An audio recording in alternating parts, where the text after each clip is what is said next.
From Hollywood, California, we bring you Chapter 16 in the story of Dr. Christian, presented for your enjoyment by the Cheesebro Manufacturing Company, owners of the trademark Vaseline. Last week, Jean Hersholt, our star, promised you a personal souvenir, so we're going to ask him to tell you something about it. Here he is, Jean Hersholt, who plays the title role of Dr. Christian and who has been a headliner in Hollywood and the screen world for 25 years. Ladies and gentlemen, when I started the Dr. Christian series 3 months ago, I made a little speech in which I told you how much I liked the idea of the Dr. Christian character and how much I like being on the program of a company whose products are so well known and which have been so highly regarded for so many years. Well, since then I've come to love the character of Dr. Christian more, perhaps, than any character I've ever played. During the Christmas and the New Year's holidays, I made a trip to New York, where for the first time I met the board of directors of the Cheesebro Manufacturing Company, my sponsors. Well, let me tell you, it was a great pleasure becoming acquainted with those fine gentlemen. During one of our many conversations, I told him that on March 7th, 1938, it'll be my 25 years since I made my first picture in Hollywood, and that during these years I've collected photographs from every film I've been in. I pointed out that today many of these thousands of photographs are without duplicates.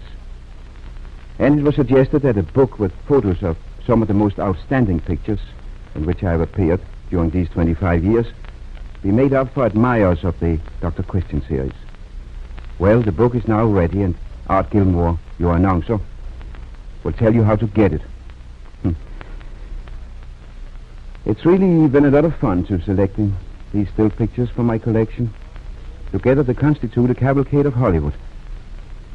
And so I hope you'd enjoy looking at these photographs as much as I've enjoyed playing in the pictures. And I'm sure they'd bring back to you many fond memories. Thank you. You can secure a copy of Jean Hersholt's album of Hollywood stars simply by sending your name and address to Vaseline Products, 17 State Street, New York, together with 10 cents to cover the cost of preparing and mailing the book to you. The album contains stills from some of the greatest pictures ever made, with many of the top-flight stars of Hollywood in them. Sonia Henney, Shirley Temple, Marie Dressler, Anne Harding, Clark Gable, Greta Garbo, Robert Taylor, Rudolph Valentino, Douglas Fairbanks Sr., Norma Shearer, Mary Pickford, and a host of other famous players. Picture fans are going to get the thrill of their lives out of this book. And for the thousands who have been clamoring for Jean Hersholt's picture, there are pictures of him at all ages and in all stages of his career. But this is not all. Included with the album is a first aid chart for your medicine cabinet. Every household should have one. It is prepared for you by Dr. Shirley Wynn, former health commissioner of New York City. There is no extra charge for the chart. Let me repeat. To get your copy of Jean Hersholt's album of Hollywood stars and the first aid chart, simply send your name and address, together with 10 cents to cover postage and handling, to Vaseline Products, 17 State Street, New York. We're expecting a big rush on this album offer, so get your letter in the mail today.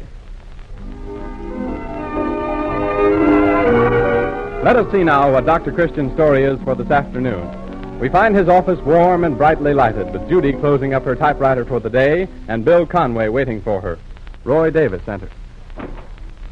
Hello, Conway. Good evening, Mr. Davis. Where's Doc, Judy? He had to make a call, but when he comes back, he has to go over some figures with me, so there'll be no checkers tonight. She tried to get rid of me, too, but I was suddenly taken sick, so now I'm a patient and she can't do anything about it. Say, come to think of it, I don't feel so well myself. Oh, I just got to get these figures ready. They're for Dr. Christian's income tax return. In fact, I'm certain I have a cold coming on.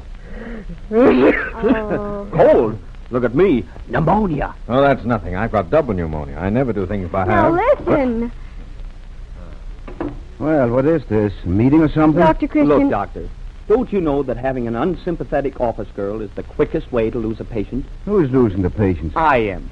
Waiting for Judy to finish that work. Yes, Doc, I'm surprised at the way you make Judy slave. Keeping her here all evening. It isn't cricket. Oh, you mean it isn't checkers? After all, Dr. Christian, she's only young once. She ought to be out with some nice, proper young man. Oh, well, maybe Judy is working too hard. Dr. Christian, if we don't get at those figures... And don't forget I'm a patient, too, Doc. I've got to take my medicine. Don't worry, you will. Just as soon as I find a checkerboard. Oh, all right, I give up. Only I thought you were sick, Bill. I was, but I'm feeling better already. Well, so long, everybody. Good night. All right. So it's Conway now, eh? I thought Jerry Turner was the fair-haired young man. Oh, I guess it's 50-50. Sit down, Roy. What do you have? Black checkers or red? I'll take the red this time, just to show how versatile I am. So you still have the idea you can hand me a trimming, eh? I thought you'd given that up. No, but I've got a little formula. If you hang on to an idea firmly enough and long enough, you can make it come true. Yes? You ever see it work out? Well, not exactly. I saw something very much like it once, but I never found out whether it worked out or not. Well, what was it? Oh, it happened during the war. I was a captain in the medical corps, and at the time I have in mind attached to a unit stationed in a little French village about 20 kilometers behind the lines. In a village shop one evening, I happened to...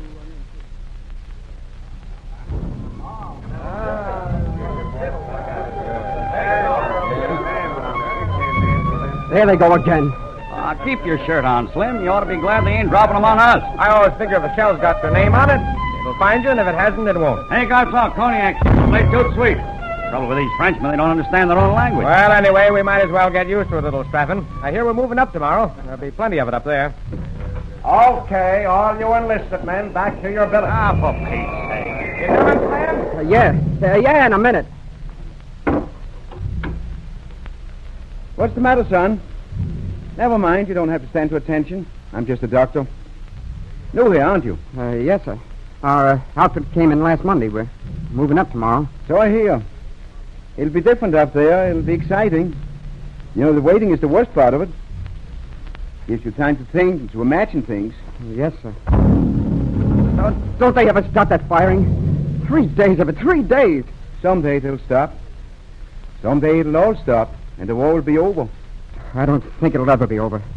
We'll keep on fighting until the whole world's destroyed. The military police is pretty strict around here, son. You'd better go back to your quarters. Yes, sir. Good night. Good night, sir.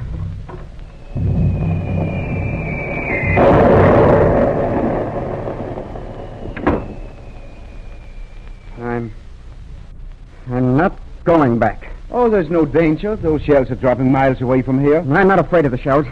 I'm not going back to the billet. I'm not going to the front tomorrow. I'm not going through with all this. Now, hold on.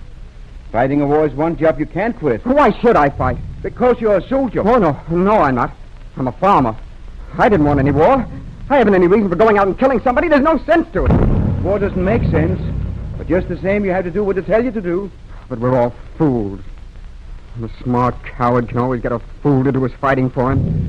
And when it's over, it's the fool who lies out there in the mud, blown to a mess of bloody rags, so the coward can dress up in a fancy uniform and make a speech. Well, I'm not going. Now, look here. They can't make me do it. If you run away, you'll be deserter. They'll catch you and shoot you. I'd let them. Let them shoot me. All I ask is to get it over with quick. Get it over with quick. Hey, you're an officer. You've got a gun. All right. I'm a deserter. I'm refusing to fight. I'm going to run away. I'm going out through that door there. And the only way you can stop me is to shoot me. Do you hear me? Shoot me. Because I'm running away. All right? Why don't you shoot? Why don't you... Here. Sit down.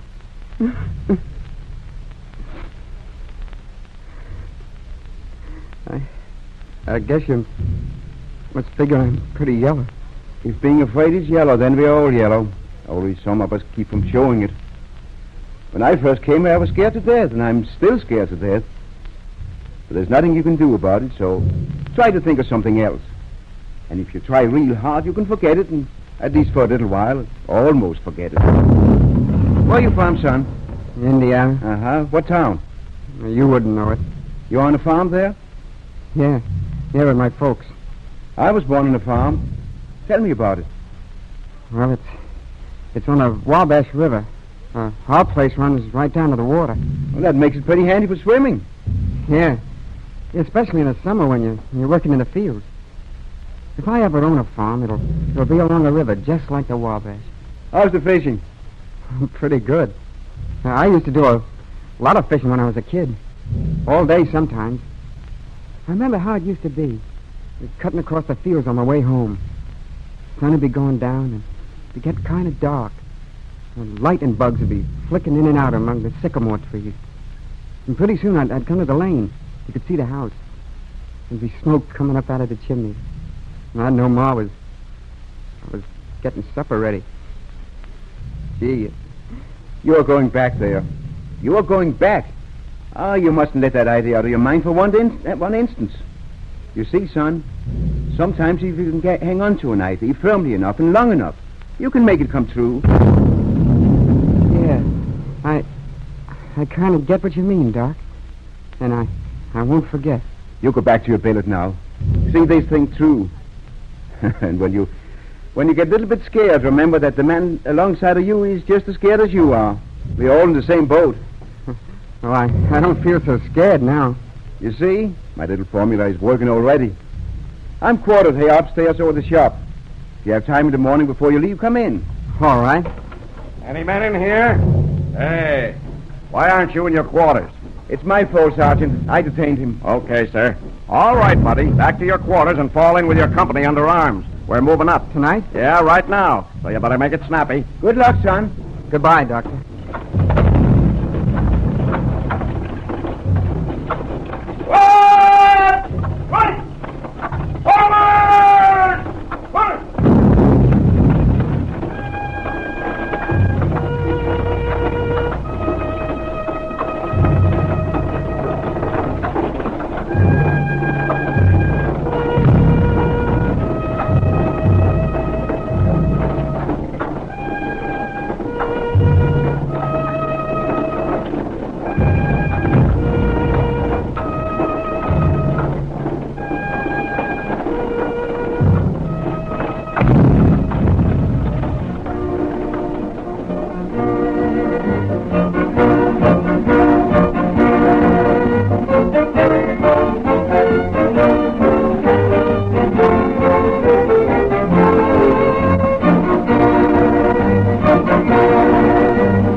Nightmare.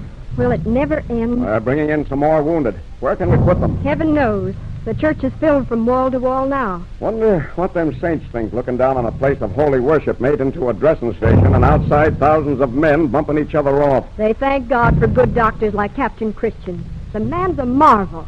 3 days and nights he's been at it with hardly any rest at all. How about yourself, sister? You've been at it as long as he has. Orderly! Orderly, some water. Give me the antitetans. Here, orderly. Give him a drink. Sergeant McGowan. Yes, sir. See if you can find a place for him. Over there by the chancel. Oh, we've got to have more room, more help. Any words from the headquarters? No, sir, not yet. Dr. Christian. Yes. All right, McGowan. Take him along. Ask Dr. Myers to dress his wound as soon as he can. Okay, men. Bring him over here. Dr. Christian, can you come over here and look at this man? Shrapnel? Yes. How long has he been here? Since 5 o'clock this morning. We've done everything that can be done for him here. He's dying. Have him moved as soon as you can. We need that cut. Captain Christian? Yes? Message from headquarters, sir. All right. Any answer, sir? No. But you can tell the colonel we're badly in need of help. Yes, sir. Orders from headquarters, Miss Williams. Hypo and tetanus shots, that's all. No more dressings. It's better that Dr. Myers know about it. The men would be moved to the base hospital for treatment. Well, then why don't they move them? Why don't they do something? We need more doctors and more nurses and more supplies. And all we get is a piece of paper. Bring some more men in, sir. I'll be right with you. No! No! They're out there! They're out there! Get them away! Hand me a hypodermic. Keep them away!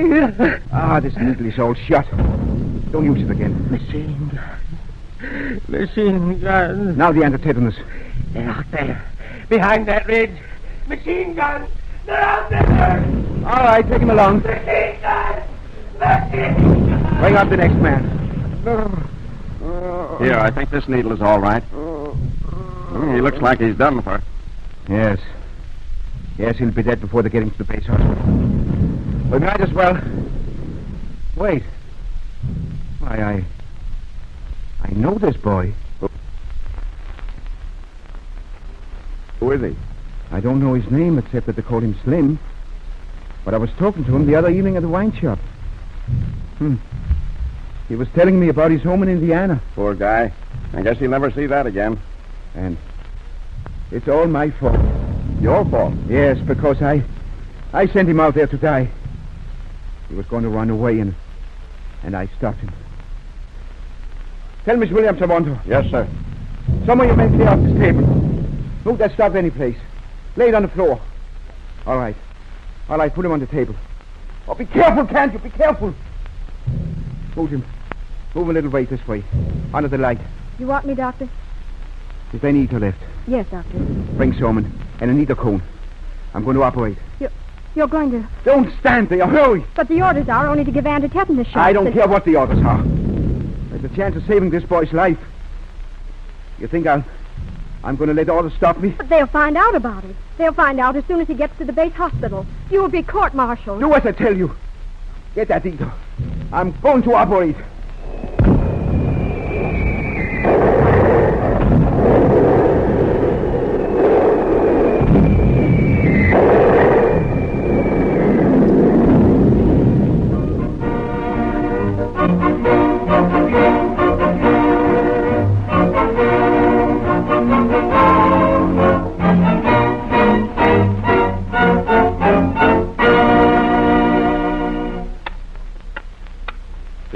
Fella pull through, Doc? I don't know. That evening he was moved to the base hospital, and I never saw him or heard of him again. How about you? Did you get a court-martial for operating against orders? No, but I spent a bad hour and a half with the colonel. Well, now, this isn't beating you at checkers, is it? Go ahead, your move. Well, Oh, there's that phone again. I've never known it to fail. Hello. This is Dr. Christian. Yes? Well, I'm sorry, but I didn't get that name. Oh, yes, Mrs. Catherwood. Huh. All right, yes, I will. Goodbye. I thought I knew everybody around here. Do you know a Mrs. Catherwood, Roy? Catherwood? No. She says she lives out on the River Road, just below the Powell place. Never heard of her. Must have just moved here. Why? I thought maybe you'd made it all up. Made it up? Yes. To keep me from beating you at checkers. I have to go out there.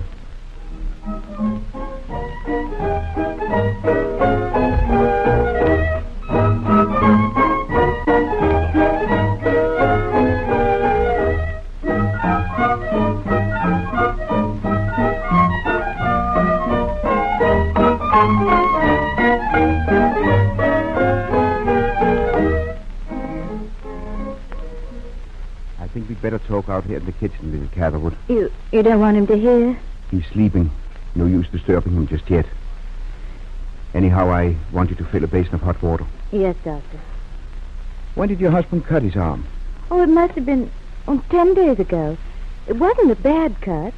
I thought it was all well, and then today he complained of it hurting him and his neck feeling stiff. Oh, is this enough water? Yes, that'll do. Oh, what's the matter with him, Dr. Christian? Well, I'm afraid that he's a pretty sick man. Oh, that isn't what you intended to say. Hmm? You mean he isn't going to get well? I didn't say that. You didn't have to.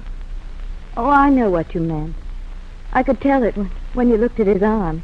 That's why you brought me out in the kitchen, so he wouldn't hear. He's not going to get well. Oh, here now, that's no way to talk. Oh, and it's my fault. My fault. He cut his arm. It became infected. How could it be your fault? Because I should have called you sooner. I put it off. I put it off because we're so short of money. We've just moved here. We've been buying the farm. It's taken almost all the money we've saved. Oh, you've got to do something for him. Everything you can. The doctor always does everything he can. He loves this place so. By next summer, we would have paid for it. It would have been his. Oh, why didn't I call you sooner? I know how you feel. I remember when I said those very words. It's my fault. Look here.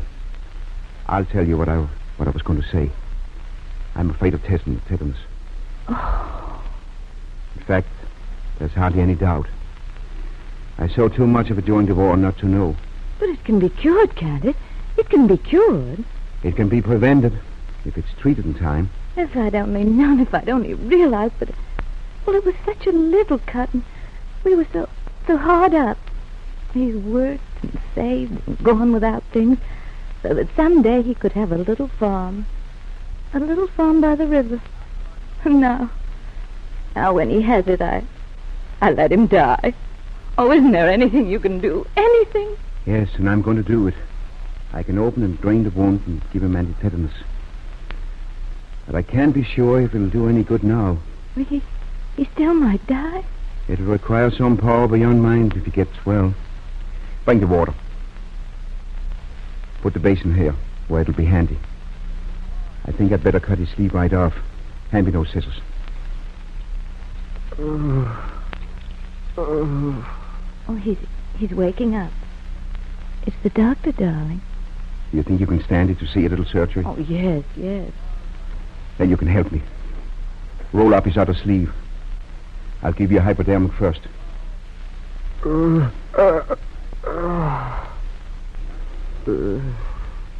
There. Oh, let me have that either. In the corner of my kit. Mr. Catherwood. Yeah? I'm going to give you a little whiff of either. There's nothing to it at all. I'm going to hold this cone over your face. I just want you to take a few deep breaths. Here. Now just try it once. That's right. Now some more. Just breathe deeply. Now that wound will drain freely. 3 days. 3 days of it. Won't they ever stop? He's coming out of the ether. They want war. Let them do the fighting themselves. What's he saying? It isn't anything. It's just the ether. I'm not going. You're an officer. You've got a gun. All right. I'm refusing to fight. I'm going to run away. Why don't you shoot me? Why don't you shoot? Why, Slim. I'm going through that door. Why don't you shoot? Slim. Oh. It's you, Doc. Yes. It's funny seeing you again. I haven't forgotten now what you told me that night in the village shop. Of course you haven't. And now you have your farm, just as you pictured it. The fields running down the river, and the lane and the house at the end of it. You hung on to that idea pretty well, Slim. You made it come true. You can't go away and leave it now. You've got to get well. You must keep hanging on to it. You've got to get well.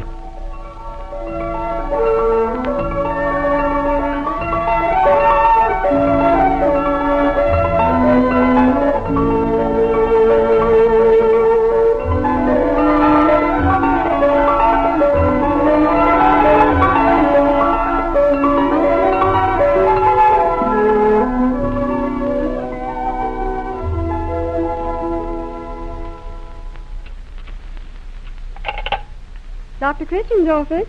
Oh, hello, Bill. When? Well, if you're going to be in town, how can I stop you from seeing you? Hello, Judy. Oh, about 6 o'clock. No, I won't be working on the books tonight. All right. Goodbye. It was Bill Conway. He's coming out this evening. What, again? Again. He hasn't been here since that night you were called out to the Catherwood. Oh, say, how's Slim Catherwood doing? Fine. He'll be back at work before long. Oh, I forgot to tell you something. He paid his bill yesterday. Oh, that's a break. But why the big rush? Oh, he just wanted to pay up and get it settled. You better put it down to books. How much was it? Well, you see, he was a little short of money, so I might have known. Cutting your bills again, All right, out with it. What did he pay you? 2 quarts of firewood. And he's going to send a dozen of eggs every week. A dozen of eggs every week, Oh, what's the matter with that? What's the matter? Now, look, Dr. Paul Christian, you saved that man's life in France and risked court martial to do it. Yes, but... And then you turn around and save his life again. Pull him through when he didn't have a chance. And now you settle for the huge payment of 2 cords of firewood and a dozen eggs a week. Oh, but I told you he didn't have any money. Oh, he has property, hasn't he? A farm? Yes, he has a farm. All his life he wanted a farm like that. It's meant everything to him. He's dreamed about it, lived for it. Now he has it. And it was the farm that pulled him through much more than what I did. So maybe I'm pretty lucky to collect even 2 quarts of wood and a few dozen eggs. Well, you're certainly the poorest businessman I've ever seen. Yeah, I know. But don't you ever dare to change? I bet you tell that to all the boys.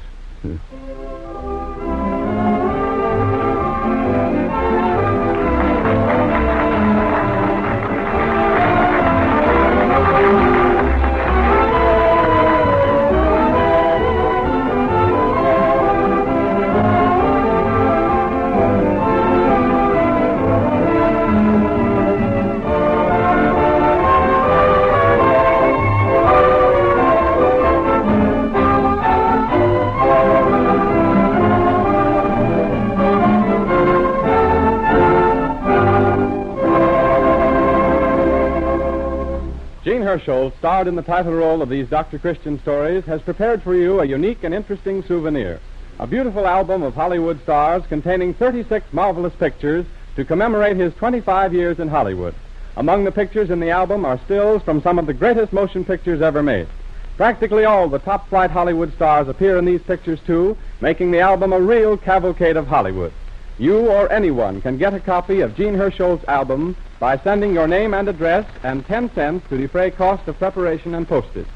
Address your letter to Vaseline Products, 17 State Street, New York, and enclose the 10 cents in your letter. And we will send with the album a first aid chart for your medicine cabinet, prepared for you by Dr. Shirley Wynn, former health commissioner of New York City. There is no extra charge for the chart. This, we think, is the finest souvenir ever offered to the radio audience. And it comes to you with the good wishes of the makers of Vaseline Preparation. Their Vaseline Petroleum Jelly is the approved first aid product throughout the United States and Canada. It should be applied immediately to bumps, bruises, and other minor skin ailments. You can use it with complete safety because it is sterilized in the process of manufacture and packed in sterilized containers. So when you buy, be sure to look for the trademark Vaseline on the package. If you don't see it, you are not getting the genuine article. Another Vaseline product you will find useful is Vaseline Hair Tonic for scalp massage as well as hair dressing. Both can be bought at any drugstore. Jean Hersholt appears on this program through the courtesy of 20th Century Fox. He'll be back with another Dr. Christian story next week. Meanwhile, send for his handsome souvenir, Jean Hersholt's album of Hollywood stars and the first aid chart for your medicine cabinet. Send 10 cents with your name and address to Vaseline Products, 17 State Street, New York, and your album will be mailed promptly. This is Arthur Gilmore bidding you good afternoon for the makers of Vaseline Preparations. This is the Columbia Broadcasting System.